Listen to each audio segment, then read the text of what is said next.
hadihi. Kain kafannya lapisannya juga berbeda, lebih tebal cewek dibandingkan cowok. Makanya cowok harus ingat, cewek itu sudah mati saja masih boros gitu loh. Buktinya apa? Kain kafannya lebih tebal dibandingkan cowok. Makanya hati-hati, cowok harus paham, cewek itu paling tidak suka dengan cowok model 3. 1 omong kosong, 2 otak kosong, 3 dompet kosong. Hati-hati, dia haram. Kenapa saya katakan orang NU masuk surga dibanding Muhammadiyah lebih dulu orang NU? Karena imannya orang NU lebih tebal dibanding Muhammadiyah. Lah pertanyaannya, kenapa Muhammadiyah mengharamkan rokok? Karena Muhammadiyah percaya dengan peringatan pemerintah, rokok itu membunuhmu. Orang NU nggak percaya, makanya nggak haram. Karena bagi orang yang membunuh itu Israel, bukan rokok. Modar aku, ayo.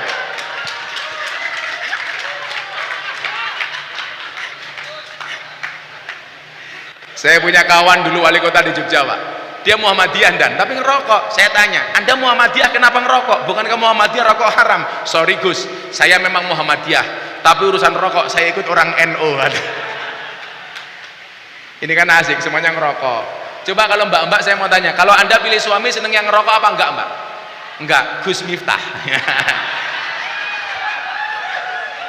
Ya gimana?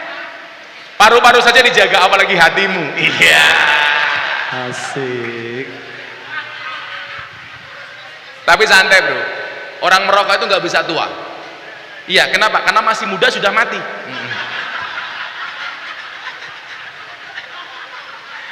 Dan orang merokok itu ditakuti sama anjing, ditakuti sama maling. Kenapa? Karena batuknya nggak pernah berhenti.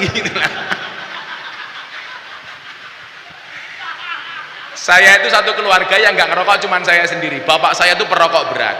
Makanya kemarin Ramadan saya kirim buku ke rumah, bahaya merokok.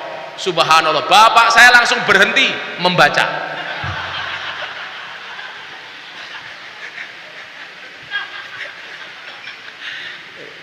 Jadi gaya hidup yang ditawarkan untuk menghancurkan kita itu apa? Di masalah perilaku.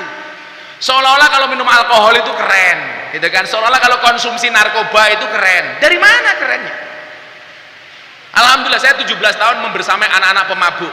Saya tidak membenci mereka, tapi yang saya benci adalah perbuatannya. Makanya saya masuk. Saya bilang, saya nggak ada urusan dengan kemaksiatanmu. Saya nggak ada urusan dengan mabukmu, dengan nakalmu. Tapi saya punya urusan. Satu, apa?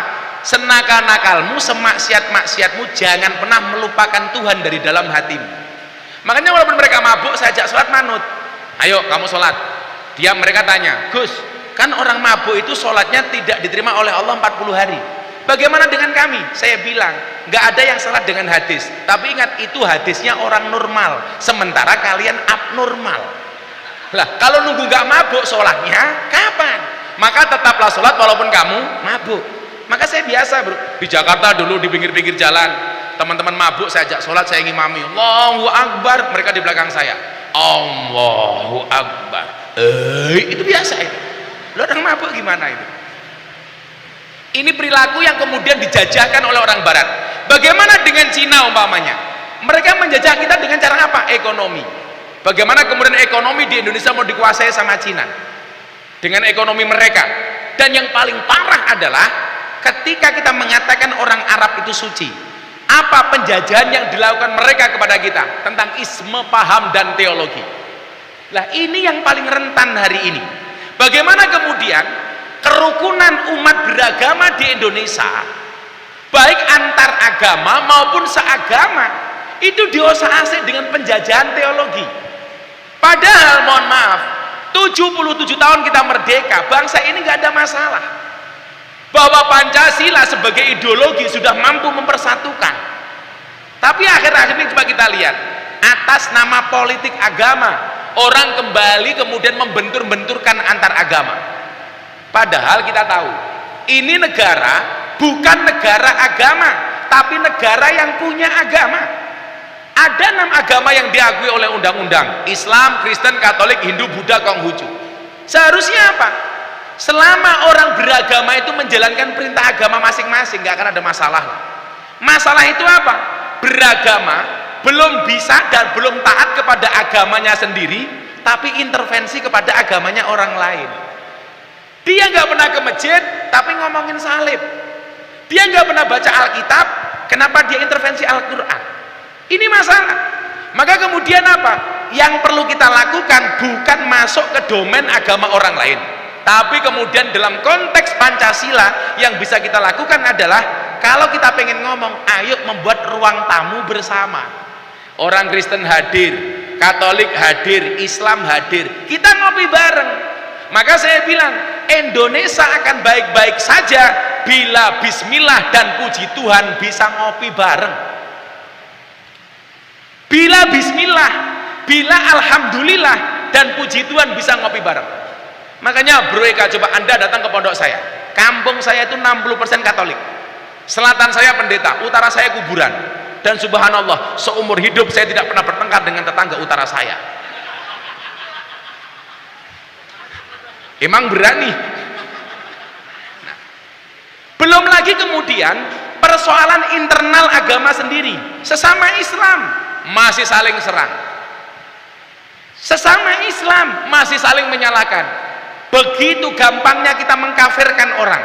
Contoh, saya ceramah, mungkin kawan-kawan media sosial ingat tahun 2021 Gus Miftah viral di mana? Ceramah di gereja Penjaringan Jakarta Utara. Acaranya bukan peribadatan bro, tapi apa? Peresmian gereja. Saya ceramah tentang kebinekaan, keluar gereja langsung saya viral trending Twitter nomor 1 selama 2 minggu. Apa coba? Miftah kafir. Apakah saya marah? Tidak. Apa jawaban saya? Enggak masalah, syahadat lagi. Nah, selesai kan itu. Repot amat gitu. Coba sekarang begini, Anda punya HP, nomornya Telkomsel, Anda masuk ke kantornya Indosat, kira-kira nomor Telkomsel Anda hilang apa enggak? Enggak, tetap Telkomsel Pak. Masa hanya gara-gara saya masuk gereja saya menjadi kafir? Logikanya dari mana? Satu. Yang kedua, kalau masuk tempat ibadah agama orang lain dibilang kafir, berarti orang Indonesia mayoritas kafir. Kenapa? Karena biasa masuk Candi Prambanan dan Borobudur. Itu kan Hindu Buddha bro, gitu loh. Sudah bayar dikafir-kafirkan, kan danco gitu loh. Gak asik gitu loh hidup ini gitu. Sudah bayar dikafir-kafirkan. Nah, ini sesama agama saja apa-apa menjadi persoalan, menganggap tafsir agamanya paling benar. Kita nggak bisa memaksakan tafsir kita dan klaim paling benar. Saya kasih contoh yang paling gampang sebelum tanya jawab. Nanti kita tanya jawab, yang tanya tak kasih uang transport. Ada kaos nggak? Ada kaos nggak? Mana anak-anak? Wadah.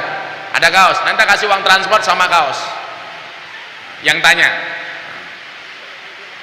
Coba saya kasih pemahaman bagaimana kemudian agama itu multitafsir ya, bahwa berangkat dari kacamata yang berbeda akan melahirkan tafsir yang berbeda. Contoh Pak, di depan kafe 7 saudara ini ada kecelakaan, tabrakan motor, biar yang melihat kejadian itu 3 orang, 1 kiai, 2 polisi, namanya Arman umpamanya polisi, 3 makelar dari Kadin umpamanya makelar.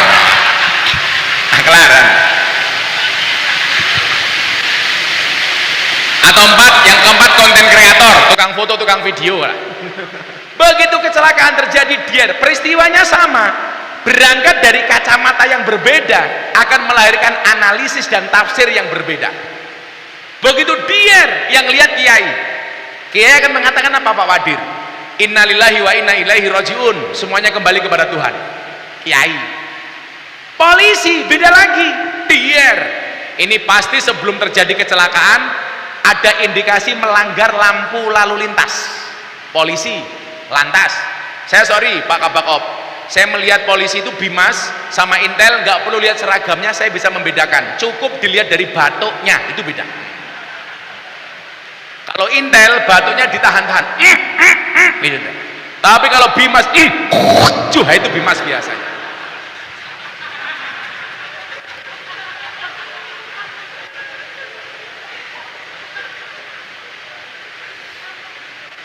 Polisi akan mengatakan ini indikasinya terjadi pelanggaran lampu lalu lintas. Coba, Kalau konten kreator beda, malah foto kanan kiri. Yang paling cilaka tafsirnya siapa? Makelar, Dier. Ini motor rusak 30%, harga awalnya 10 juta. Ini kayaknya tinggal laku 7 juta. Nah, ini biasanya dari Kadin biasanya. Nah, maksud saya apa?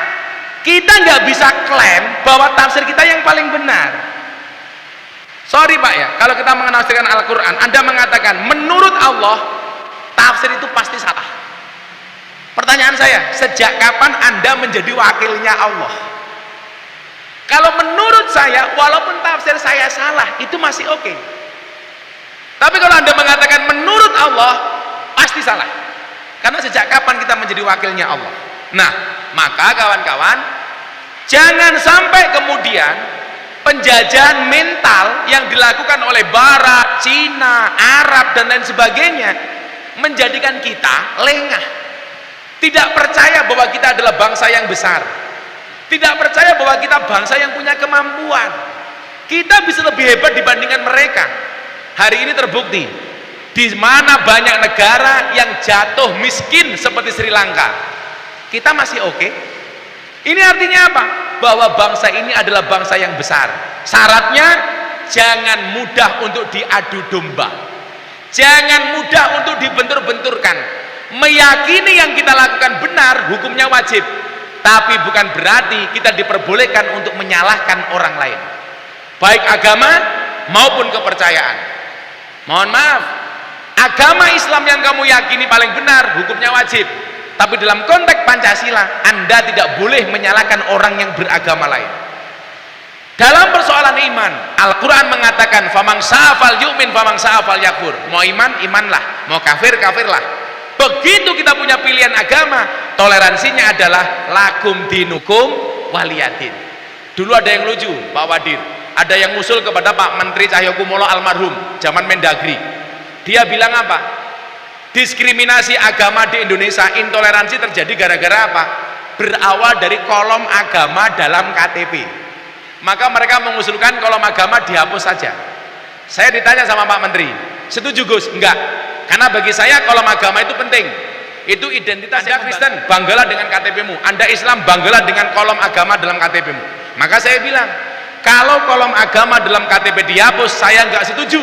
Tapi kalau yang dihapus kolom kawin atau belum kawin, saya setuju. Wah. Banyak yang setuju loh Gus. Banyak yang setuju loh Gus. Ketahuan. Betul apa salah Mbak? Saya nanya mbak-mbaknya, betul apa salah? Salah. Itulah cowok selalu salah di mata cewek. Mungkin pemantiknya seperti itu. Sambil mungkin anak-anak band nanti mau nyanyi, silakan siapkan pertanyaannya. Habis ini kita tanya jawab terkait dengan kebersamaan kita malam hari ini.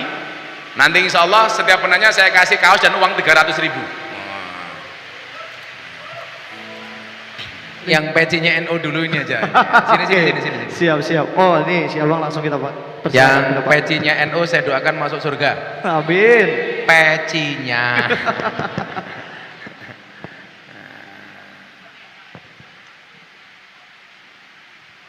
Mas siapa namanya?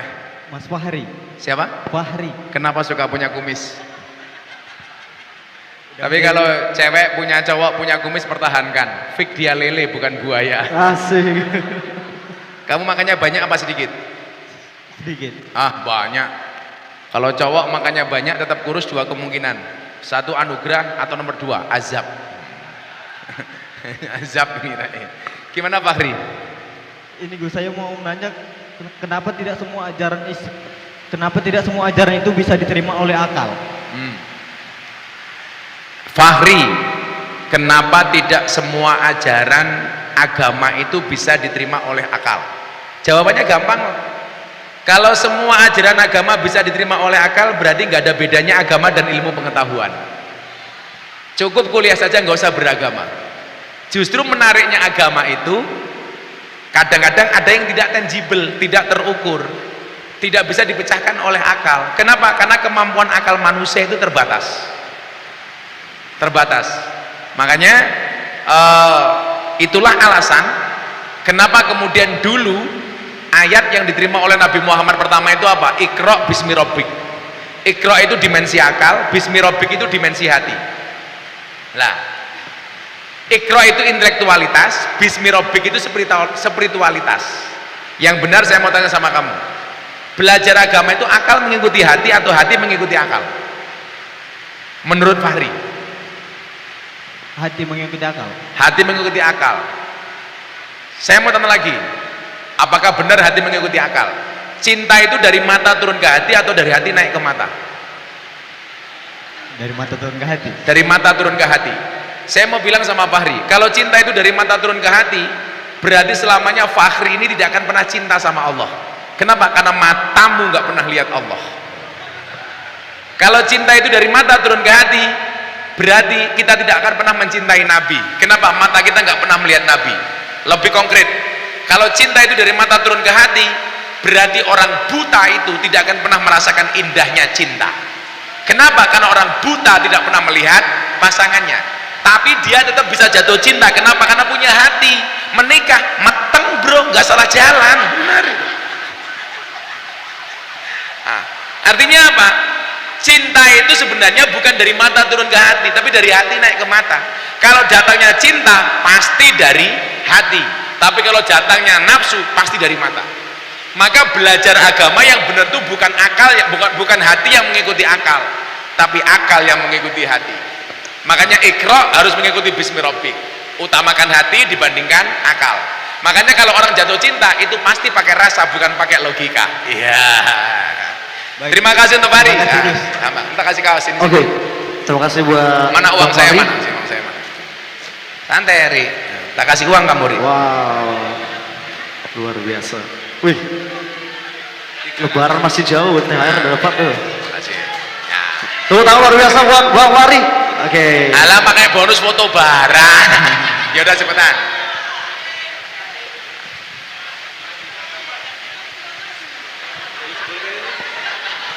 Lah malah tanya fotonya gimana, HP-mu dewe kok.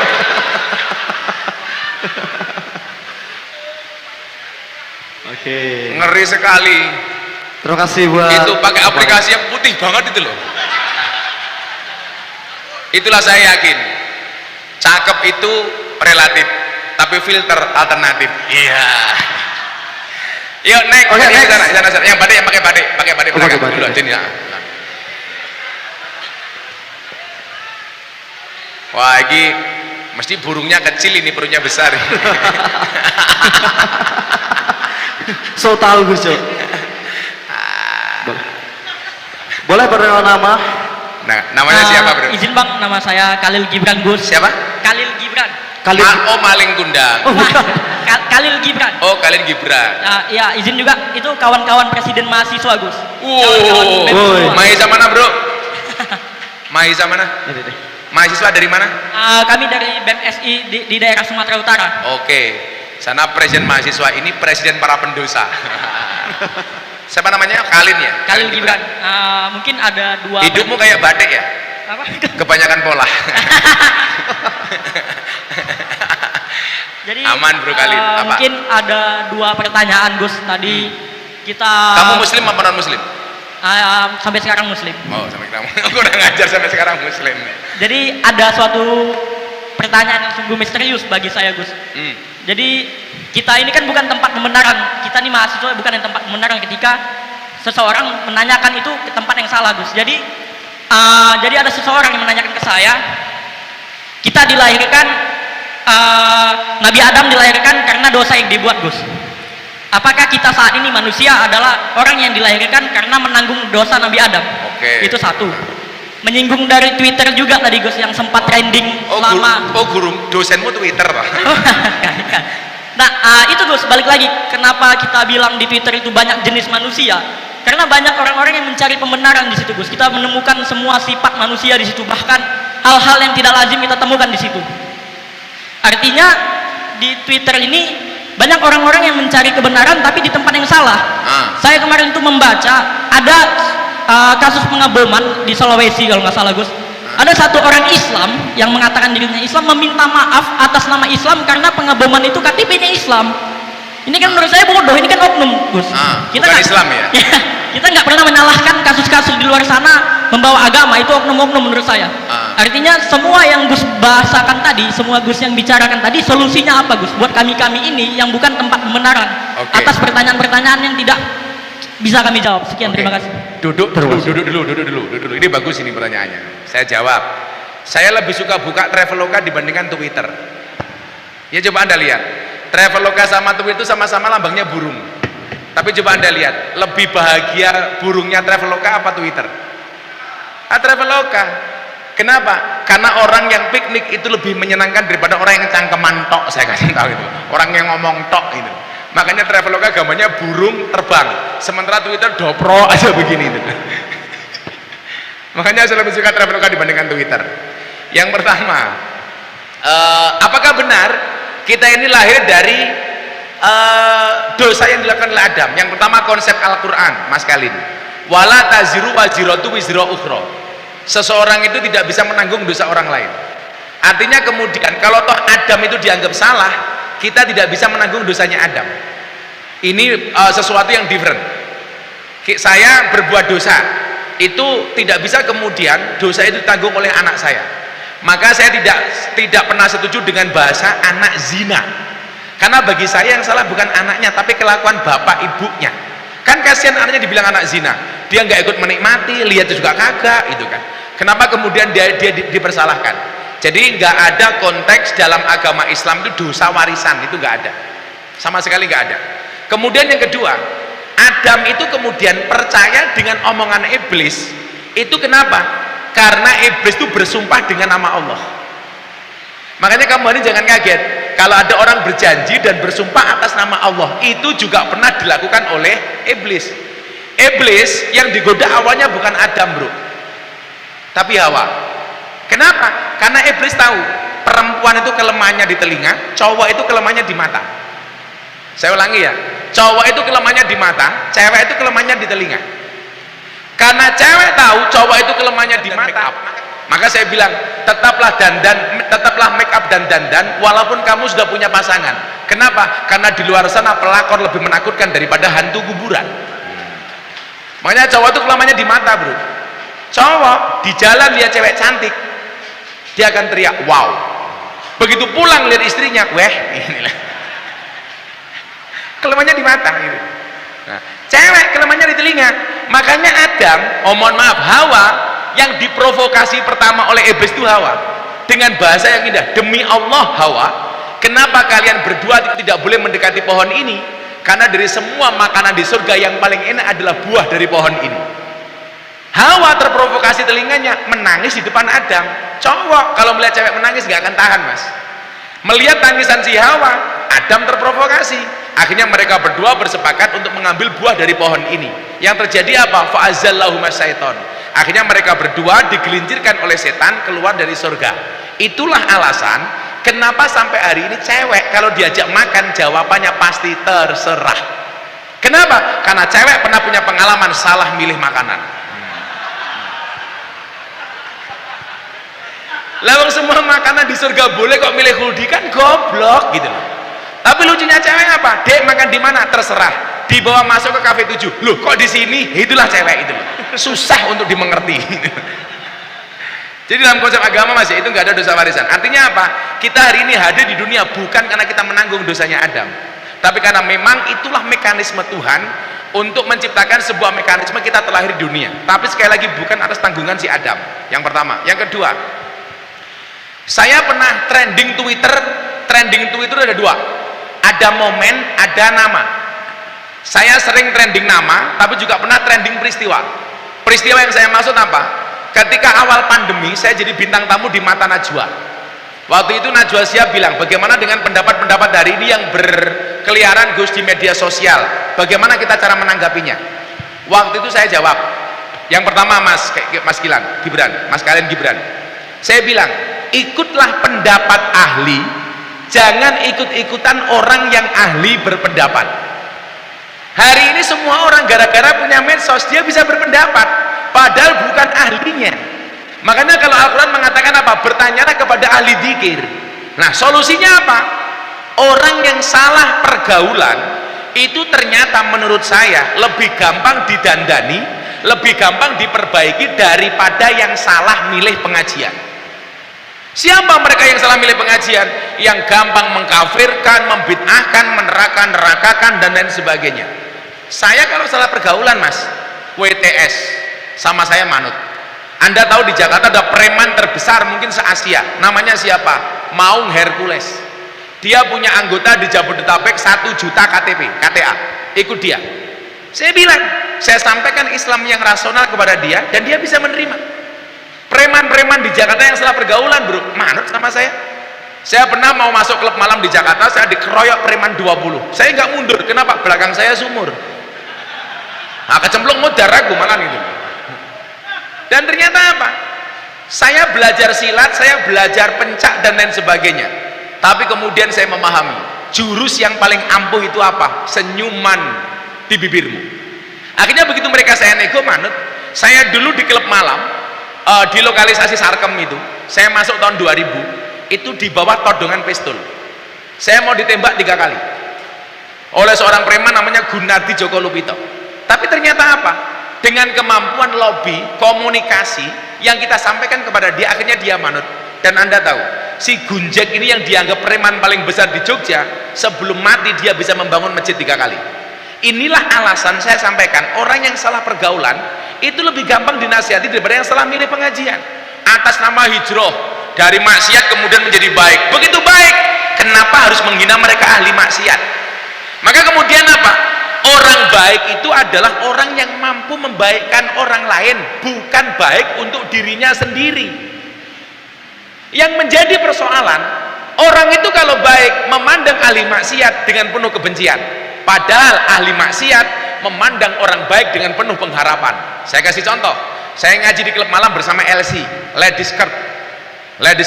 Kalau bahasa di Jawa Barat, Jawa Timur namanya purel, perempuan rela diusel-usel gitu. Mereka bekerjanya di puskesmas, pusat kesenangan mas-mas. Nah, apa pekerjaan mereka? Mewarnai kehidupan rumah tangga orang lain. Di mana? Di karaoke. Kata rock dibuka, oke. Itu kan. Kita nunggu teman-teman yang lain pengajian, mbak-mbak ini mas dengan pakaian seksi. Yuk kita nunggu yang lain, kita duduk di depan kafe. Di jalan ada bapak-bapak berangkat pengajian. Saya kaget, Mas Gibran, apa kalimat yang keluar dari mulut mereka? Saya ngiri dengan mereka, Abah. Mereka manggil saya Abah. Kenapa, Dok? Malam-malam ini mereka datang ke tempat pengajian, sementara kami masih maksiat dan minum-minuman. Ahli maksiat melihat orang baik dengan penuh rasa cinta. Sementara sebaliknya, saya ngajak beberapa kiai pulang pengajian lewat depan klub malam. Lihat mbak-mbak berbaju seksi, berbaju transparan, berbaju seperti itu. Apa kalimat yang keluar dari mulut kiai? Dasar ahli maksiat. Ini yang mengundang murka Allah. Coba Anda bandingkan. Ahli maksiat melihat orang baik dengan penuh cinta dan harap, sementara orang baik melihat ahli maksiat dengan penuh kebencian. Satu lagi, saya dari Bekasi mau pindah ke Cikarang, melewati Kalimalang. Itu kan banyak tempat prostitusi murah-murah. Kaca mobil saya buka, mereka lihat saya. Gus, mampir. Saya datang.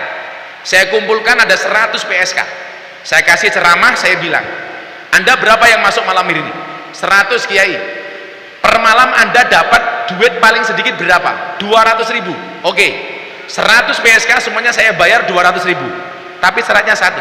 Setelah pengajian kalian pulang gak usah bekerja. Sanggup? Sanggup. Mereka pulang. Saya masuk ke mobil.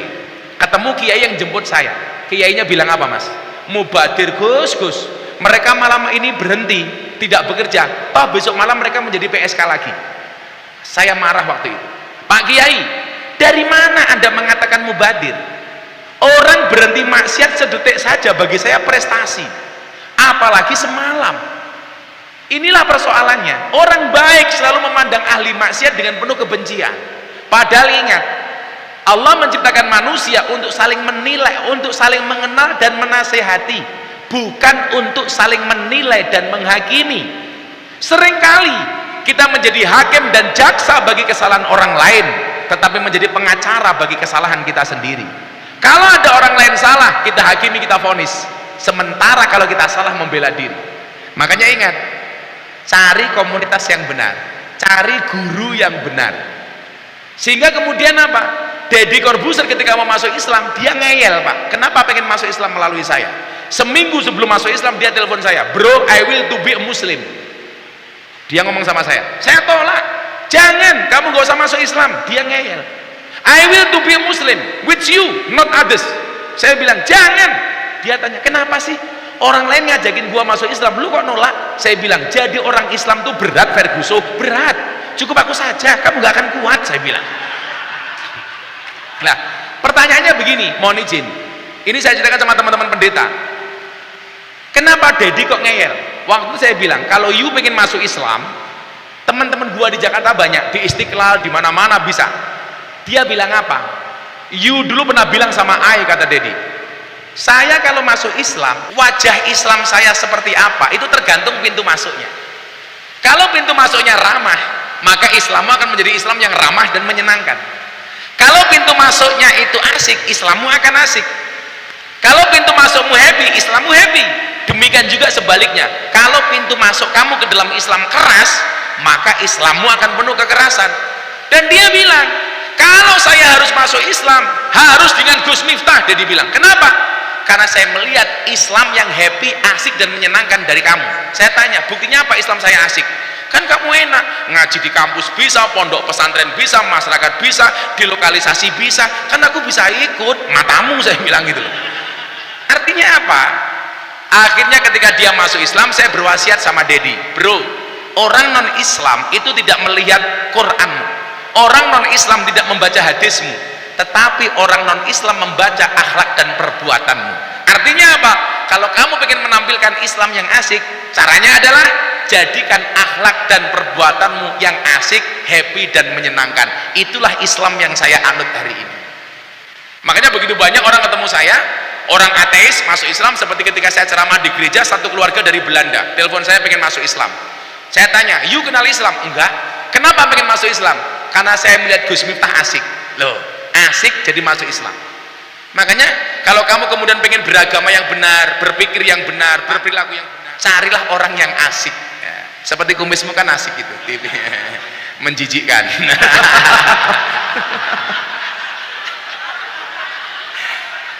Kita doakan Gilang masuk surga pertama kali, amin. Berangkat selesai acara. Terima kasih Mas Gilang, tepuk tangan untuk Mas Gilang. Ele, tanda cinta sama kaos satu. Thank you bro. Buat Bang Gibran, terima kasih. Makasih. Oh, foto dulu ya sini. Kenapa nggak ada yang cewek ya? Kita Wow. Muslim yang moto Yesus loh, gimana ya?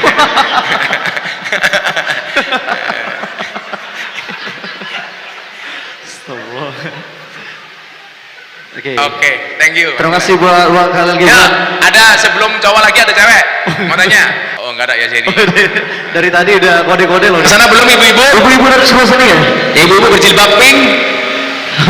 Oh ini mbaknya ini yang pakai hijau. Sini mbak. Boleh.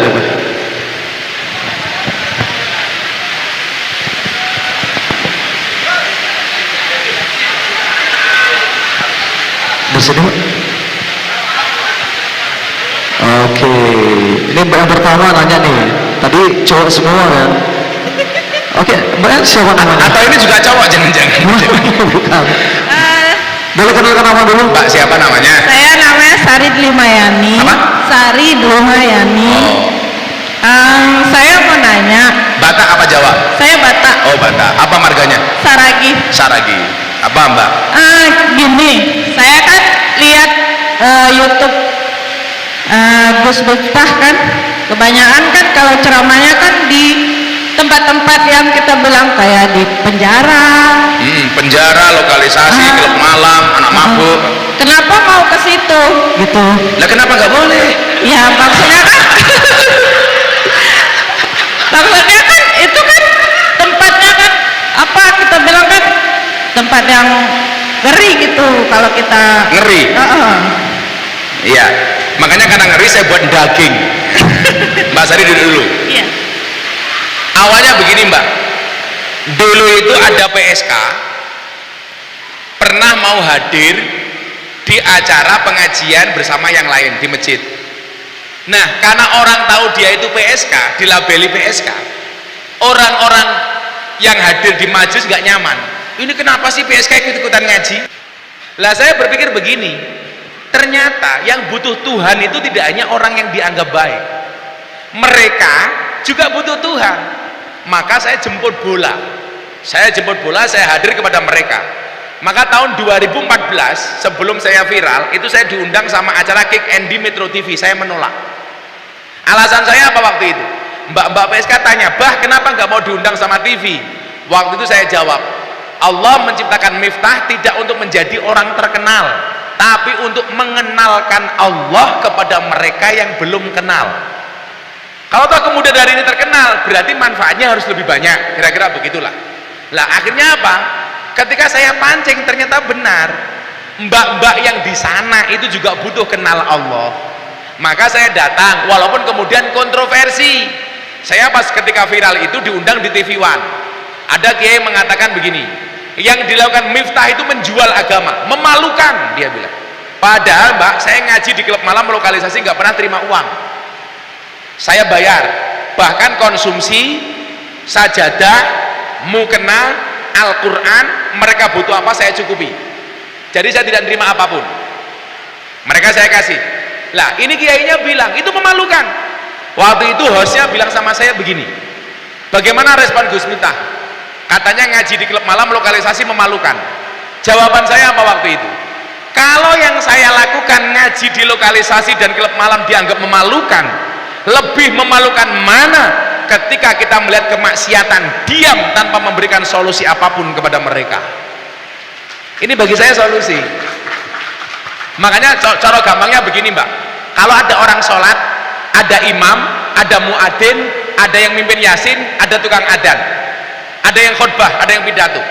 Saya bilang sama para kiai, silakan kiai yang jadi imamnya, silakan Anda yang khutbah, silakan Anda yang dzikir, silakan Anda yang adzan. Posisi Miftah di mana? Tukang ngepel WC di masjid. Karena saya meyakini Anda nggak akan bisa sholat khusyuk di masjid kalau WC-nya bau. Silakan Anda jadi imam, saya yang ngepel masjidnya, saya yang ngepel WC-nya, supaya sholatmu tidak terganggu dengan WC yang bau. Makanya dulu ada yang bilang dasar Miftah Gus telek, namanya Gus Nur waktu itu. Saya nggak respon, cuman saya bilang cangkemmu Nur itu. Jadi posisi saya sebagai tukang pel saja mbak. Lah mbaknya doakan saya istiqomah saja. Saya yakin istiqomah itu pasti berat mbak. Amin. Karena kalau ringan namanya istirahat ya. Gitu loh. Dan saya menjalaninya dengan ikhlas. Ikhlas itu seperti keset, diinjak-injak tetap welcome. Iya. Terima kasih Mbak Sari. Nah, mana kaosnya Mas? Nah. Makasih ya Mbak, tanda cinta. Makasih Mbak Sari. Foto Mau bentar foto, ya. nggak Yo, ketinggalan. pertanyaan terakhir setelah foto. Kami ini yang punya Kafe 7 Saudara ini. Oh, yang punya kafe. Terima kasih Mbak Saya. tempatnya. Oke, itu masa mau nanya ya? Oke, thank you Mbak Sari. Gus ini mau nanya masih boleh? Boleh satu lagi? Boleh. Ini masnya nih dari tadi udah nunjukin. Oh, Boleh. Mas yang terakhir ya. Terima kasih buat-buatnya. Luar biasa. sarungnya gajah duduk. Sarungnya gajah duduk bro. Dibuka sarungnya muncul belalainya. Tutup. Assalamualaikum warahmatullahi wabarakatuh. Waalaikumsalam. Baik Ini Gus. kalau dilihat dari penampilannya kayaknya PMII. Ya. Siap Gus. Kelihatan wajahnya kayak proposal.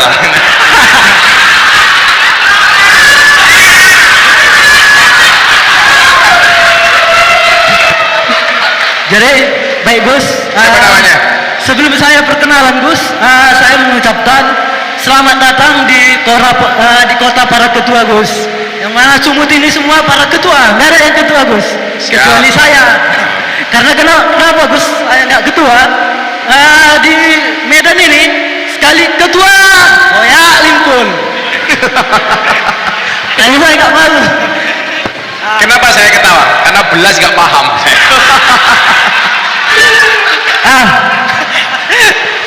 Apa bro? Oke, baik Gus. Siapa namanya siapa? Perkenalkan Gus, nama saya Febrianto Lubis. Lubis. Biasa saya dipanggil dengan sahabat Rian. Saya kader PNI cabang Kota Medan dan saat ini juga saya ikut di DPW Petanesia, Pecinta Tanah Air Indonesia. Siap. Izin ketua saya. Jadi Gus, pertanyaan saya nggak panjang-panjang. Pertanyaan saya ini, karena kita lagi membahas tentang orasi kebangsaan, Gus, yang mana tadi diberikan tentang temanya yaitu tentang moderasi beragama. Jadi pertanyaan saya, Gus, apa sih pentingnya moderasi beragama sementara kan masyarakat sudah menerapkan konsep moderasi sebelum mereka mengetahui kata moderasi itu, gitu, Gus. Apalagi Sumut ini kan dibilang dekat dengan toleransi beragamanya, Gus. Jadi apalah pentingnya moderasi beragama itu, Gus? Kira-kira seperti itu, Gus. Terima kasih. Saya tadi sempat nulis di mana urgensinya moderasi beragama. Coba kamu pahami dulu, anak-anak PMI ini, karena saya dulu juga PMI. Ya, ketua rayon lumayan lah. Saya dulu kalau nyalon organisasi, bro, di PMI pengen jadi ketua cabang, nggak pernah jadi. Kenapa? Saya nggak punya motor itu. Jadi dulu di PMI itu yang dipilih jadi ketua yang punya motor. Saya nggak punya motor gitu loh. Makanya dulu yang jomblo cuma saya sendiri karena nggak punya motor. Tapi saya meyakini di balik kesuksesan seorang laki-laki akan ada banyak mantan yang menyesali. Iya.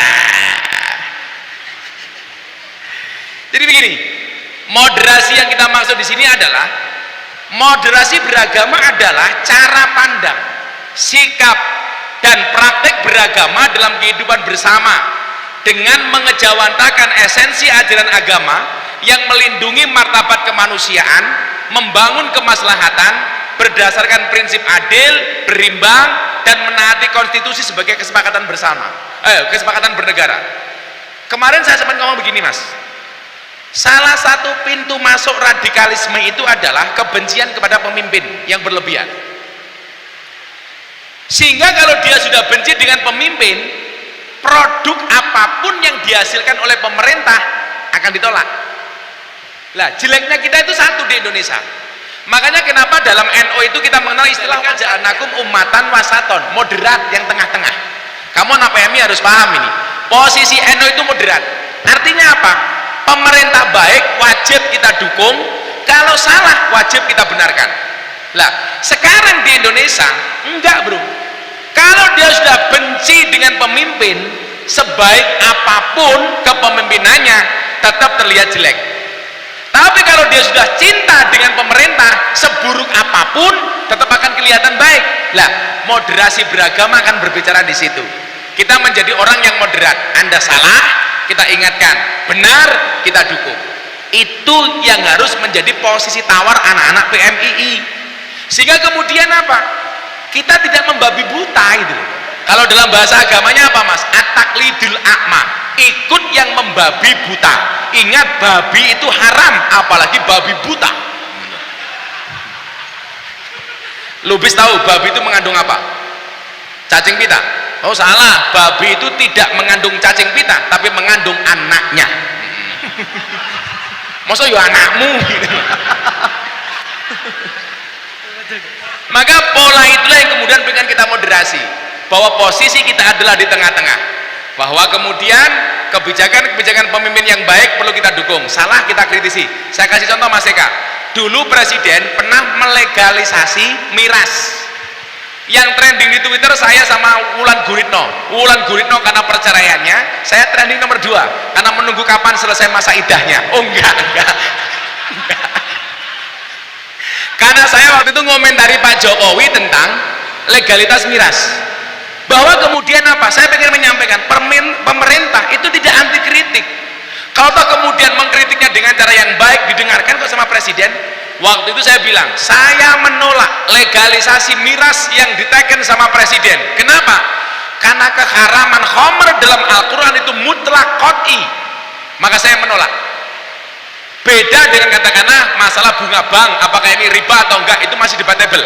Tapi kalau miras itu haram, maka saya bilang satu-satunya minuman keras yang layak dan boleh dikonsumsi adalah es batu. Sehari kemudian presiden membatalkan legalisasinya. Artinya apa?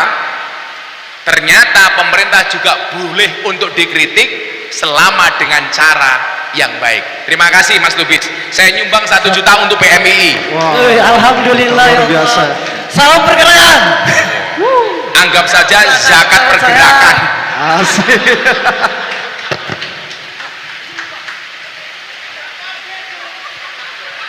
Oke, wow, 1 juta dapat kaos. Ya, Luar untuk biasa. Untuk PMII. Wow, tepuk tangan buat Pak Bibi. Wow, luar biasa ya.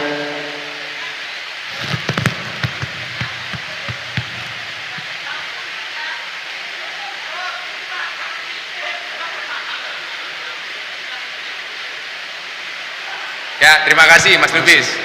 Gus, mohon izin Gus. Seharusnya ini pertanyaan terakhir. Tapi ini tadi dapat info. Ini sedikit menarik sih. Katanya dia ini penggemar beratnya Gus Miftah. Dari saudara kita suku Tionghoa. Mana? Mungkin buat Bapak langsung aja kita persilakan. Sini. Buat. Ya, tepuk tangan luar sahabat biasa ya. kita.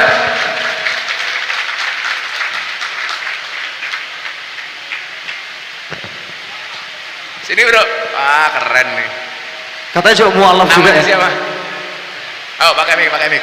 Saya. Silakan. Kok namanya siapa kok? Ya, nama saya. Pakai buka masker nggak apa kok aman. Oh, enggak apa, gigi saya kurang bagus, baru mau diperbaiki. Oh, promos. Kita merata. Oh, rata.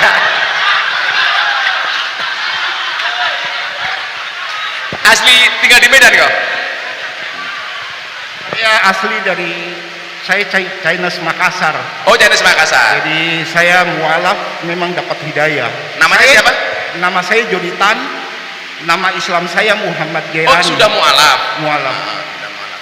Jadi saya mendapatkan satu hidayah di jalan. Ternyata kakek yang nolong saya itu bukan manusia. Jadi kalau saya cerita panjang, Ah. cuma saya sangat idolakan abang, Bang Bita ini saya sangat idola. Setiap buka YouTube saya suka lihat siaran dia. Oh. Saya suka karena saya juga orangnya, saya punya keluarga semua non Muslim, Semuanya non muslim. non Muslim. Tapi tetap harus baik sama mereka. Baik. Saya waktu pertama masuk Islam, saya pernah nggak makan 7 hari. Saya makan pepaya mentah. Saya kan kuliah, orang tua marah, kiriman di stop, Ah. mampus. Gara-gara mualaf semuanya menjadi pasti mualaf. harus stop. Iya. Jadi saya makan jual pakaian, Gus. Jadi kan nggak ada duit. Saya jual pakaian untuk makan. Karena saya dapat hidayah itu bukan mau saya. Ceritanya agak panjang. Makanya saya sangat mengidolakan kayak Gus Mita, saya suka. Saya paling idolakan. Iya, sayangnya satu. Sampean cowok.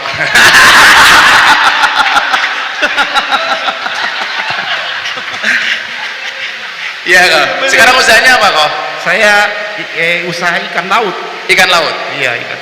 Ini Alhamdulillah. kayak kebetulan saya dapat calon istri orang Sumatera Utara. Udah orang menikah? Mau nikah. Wah.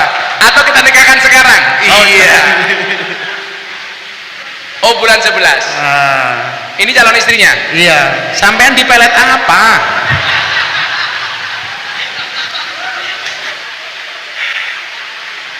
Artinya sekarang sudah mantap dengan pilihannya. Mantap. Mantap. Insya Allah. Siap.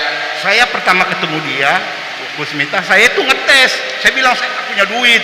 Oh. Tapi dia tetap mau.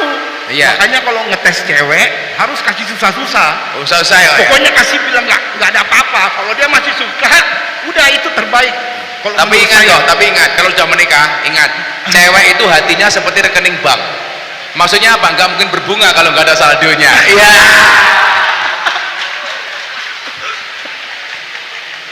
Saya Gus Mita, saya pernah begitu saya dapat hidayah. Saya itu mau tahu Islam. Saya sampai mau jadi musafir. Saya ke pesantren kemana. Makanya saya tahu kiai-kiai yang bagus.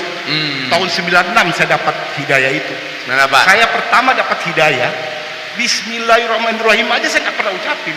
Tapi waktu saya belajar kayak surat Al-Kafirun, surat An-Nas, surat Al-Ikhlas. Sekarang udah bisa? Iya. Saya Keren. makan kayak kacang. Saya yakin kalau beliaunya pasti apa-apa bisa, yang nggak bisa cuma satu, melek.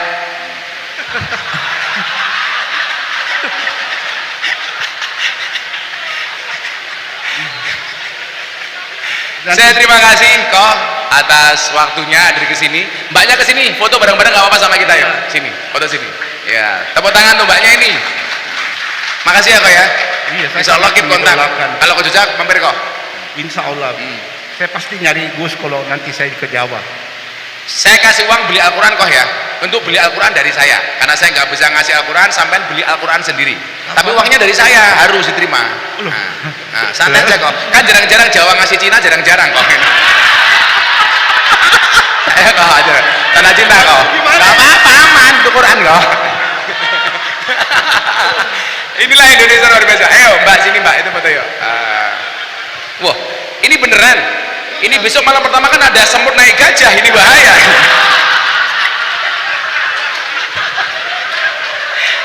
Ayo, Mbaknya tengah kamar sini. Ayo.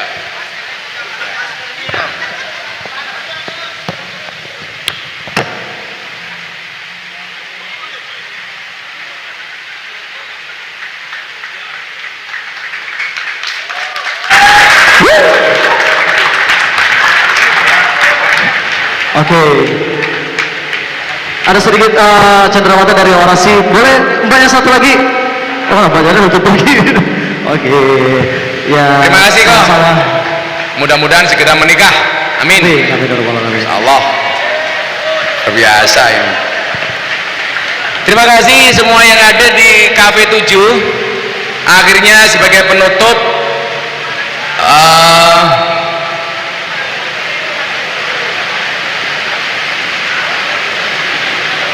benar.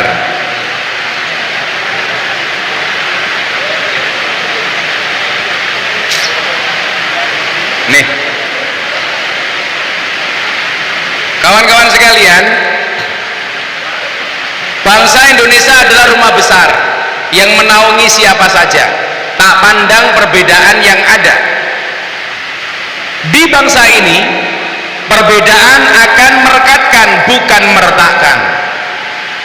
Perbedaan menjadi alasan untuk saling mengisi, bukan memusuhi. Perbedaan jadi alasan untuk bersanding, bukan bertanding. Kita bersanding untuk memberi nasihat, untuk memberi manfaat yang sebesar-besarnya, untuk membawa pencerahan. Kita bersanding untuk memberdayakan, karena dalam bingkai kebaikan kita semua sama. Dalam bingkai kebangsaan kita semua setara. Toleransi menjadi sulit ketika orang lupa bahwa beragama itu untuk mengatur diri sendiri, bukan mengatur orang lain. Banyak orang beragama yang bahkan belum menggenapi pelaksanaan nilai agama untuk dirinya sendiri, tapi sibuk mengurusi perilaku orang lain. Caramu melakukan sesuatu bukanlah satu-satunya cara. Hargailah cara pandang orang lain. Kamu mungkin benar, tetapi mereka juga tidak salah. Pentingkan introspeksi, bukan interpretasi. Mawas diri, bukan harga diri. Toleransi, bukan arogansi. Amanah, bukan amarah. Meminta maaf, bukan meminta perhatian. Terima kasih untuk kita semuanya. Mudah-mudahan bangsa ini senantiasa akur, dan yakinlah, saya selalu mengatakan, kenapa kaca mobil bagian depan pasti jauh lebih besar dibandingkan kaca spion? Jawabannya adalah karena masa depan bangsa Indonesia jauh lebih besar daripada masa lalunya. Terima kasih, selamat malam, assalamualaikum warahmatullahi wabarakatuh.